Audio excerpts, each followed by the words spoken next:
I'm Ted Norby, Director of Instruction for the National University Golf Academy. Today we're going to get a little bit deeper into the grip and what we're trying to create with a proper grip. There are strong grips, there are weak grips. Everybody's going to look different with their hands on the club. But what I really want to look for is some leverage positions and some support positions. To do that, I need pressure on top of the grip. What most people do is they have the club down on the ground and they put their hands on the ground while the club head is resting on the ground. That makes me come from underneath. That doesn't get my hands in the right place. What I want to do is have the club up in the air so that my left hand can be on top of the club, my right hand can get a little bit more on top of the club. The reason I want the left hand on top of the club, and what's really happening is I want the pad of the left hand on top of the club. That allows me to leverage or push down on the butt of the club, which hinges the club up. What I don't want to do is lift the club. Too many people, if I put my pressure of my hands underneath, is to lift the club in the backswing. So if I get that left hand on top, I'm now in a position where I can leverage the club. The hinging is more of a downward motion or an away motion with the butt of the club. That's what gets the club head to come up, not a lifting motion. The right hand, same thing, I want to be on top, but it's a little different reason. Through impact, I need to create this descending blow. I want to take a divot with my short irons.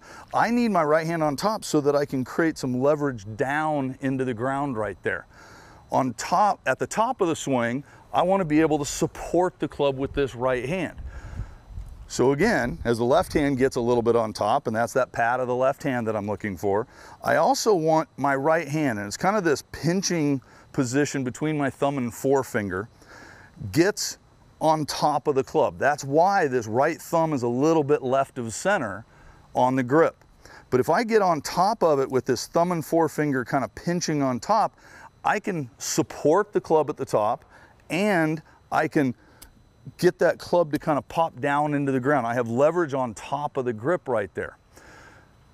So again, since I want the leverage on top, what I want to do when I'm putting my hands on the club is have the club up in the air, club face square obviously, as I'm putting my left hand on the club and as I'm putting my right hand on the club. Now I'm in that position where I can feel the weight on top of the club.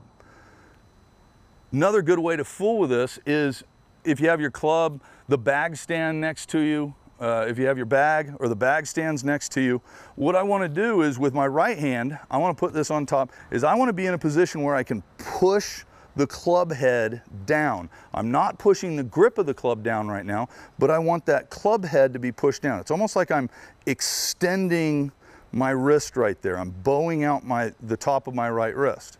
If my right hand's in the wrong place, I'm just going to come off of the club. That's that scooping motion that a lot of people get.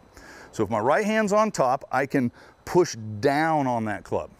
If my left hand's in the right place so that I can hinge up, what I want to do is push down on the butt of the club to lift the club head up that way.